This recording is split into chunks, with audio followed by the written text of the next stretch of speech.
নমস্কার বন্ধুরা, আজকে আমরা এই ভিডিওতে আলোচনা করব সেন্ট্রাল গভর্নমেন্টের পক্ষ থেকে চালু করা দুর্দান্ত 3টি স্কিমের ব্যাপারে।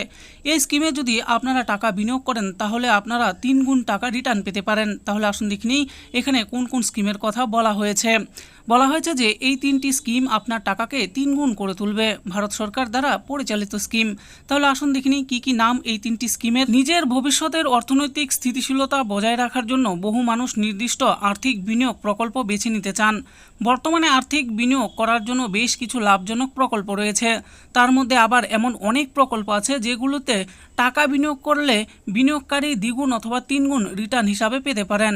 আজ এই ভিডিওর মাধ্যমে আপনাদের তেমনই কয়েকটি বিনিয়োগ পদ্ধতি সম্পর্কে জানাবো। এসআইপিতে বিনিয়োগ করলে পাবেন দুর্দান্ত রিটার্ন। যে সকল বিনিয়োগকারী আর্থিক বিনিয়োগের অপশন হিসাবে মিউচুয়াল ফান্ডকে বেছে নিতে চান তারা এসআইপির মাধ্যমে বিনিয়োগ শুরু করতে পারেন। এসআইপিতে সাধারণত কিস্তির মাধ্যমে বিনিয়োগ করা হয়। দীর্ঘমেয়াদী এসআইপিগুলির ক্ষেত্রে লাভবান হওয়ার সম্ভাবনা অনেক বেশি থাকে, কারণ এসআইপিতে বিনিয়োগের মেয়াদ অনেক বেশি হলে চক্রবৃদ্ধি বা কম্পাউন্ডিংয়ের সুবিধা পাওয়া যায় অনেক বেশি। যদিও মিউচুয়াল ফান্ডে বিনিয়োগ করার বিষয়টি কিছুটা ঝুঁকি সাপেক্ষ।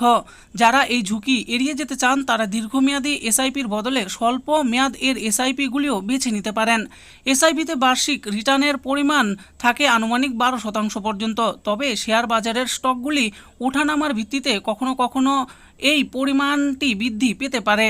সেই সময় রিটার্নের পরিমাণ 14 এবং 15% পর্যন্ত হয়ে যেতে পারে। মিউচুয়াল ফান্ডে অর্থ বিনিয়োগ ভারতের রেগুলেটর বোর্ড সেবির দ্বারা নিয়ন্ত্রিত। তাই এখানে যদি আপনি টাকা বিনিয়োগ করেন, এই আপনার টাকা মেরে নিয়ে কোনো কোম্পানি উধাও হয়ে যাবে এরকম ভয় নেই, কারণ এটি ভারত সরকার দ্বারা রেগুলেট করা হয়। এরপর দেখুন বলা হয়েছে পিপিএফ থেকেও পেতে পারেন দুর্দান্ত রিটার্ন। ভারতের বিনিয়োগকারীদের জন্য এই স্কিমটি অত্যন্ত জনপ্রিয়। যে কোনো ভারতীয় নাগরিক পাবলিক প্রভিডেন্ট ফান্ডে বিনিয়োগ করতে পারেন।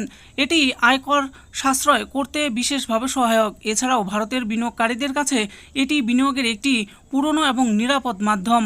বিনিয়োগকারীরা পিপিএফে দীর্ঘমেয়াদী বিনিয়োগ করলে চক্রবৃদ্ধি হারে সুদের সুবিধা লাভ করেন। বর্তমানে পিপিএফ স্কিমে সুদ পাওয়া যাচ্ছে 7.1% পর্যন্ত। এই স্কিমে 15 বছরের জন্য বিনিয়োগ করতে পারবেন বিনিয়োগকারীরা।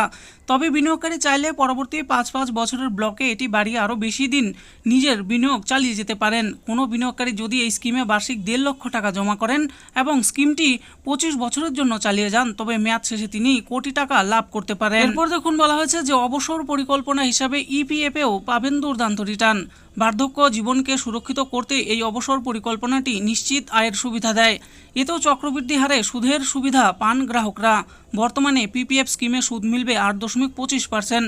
কোনো কর্মী তার মূল বেতন এবং মহার্ঘ ভাতার মাত্র 12% জমা রাখতে পারেন এই স্কিমে। ইপিএফও বিনিয়োগকারীরা আবার ভিপিএফ এর বিকল্পও বেছে নিতে পারেন। চাকরিজীবীরা তাদের মূল বেতন এবং মহার্ঘ ভাতার 100% পর্যন্ত ভিপিএফ এ বিনিয়োগ করতে পারেন। এই বিনিয়োগের ক্ষেত্রে 8.25% সুদ পাওয়া যায়। তো বন্ধুরা দেখে নিলেন আজকে আমরা ভিডিওতে আলোচনা করলাম সেন্ট্রাল গভর্নমেন্টের দ্বারা পরিচালিত এমন 3টি স্কিমের ব্যাপারে, যেখানে আপনারা বিনিয়োগ করে অনেক লাভবান হতে পারেন। তো এই সমস্ত স্কিমগুলিতে যদি আপনারা বিনিয়োগ করতে চান তাহলে অবশ্যই এই স্কিমগুলির ব্যাপারে ভালোভাবে জেনে নিয়ে তারপরে বিনিয়োগ করবেন। আশা করি ভিডিওটি আপনাদের ভালো লেগেছে। আর এই ভিডিওটি যদি আপনাদের ভালো লেগে থাকে তাহলে অবশ্যই একটি লাইক করবেন। আরও এরকম নিত্য নতুন স্কিম ও আপডেট সম্পর্কে জানার জন্য আমাদের এই চ্যানেল গভর্নমেন্ট স্কিম প্রো চ্যানেলটিকে অবশ্যই সাবস্ক্রাইব করবেন। আর এই ভিডিওটি দেখার জন্য আপনাদের সকলকেই অসংখ্য ধন্যবাদ।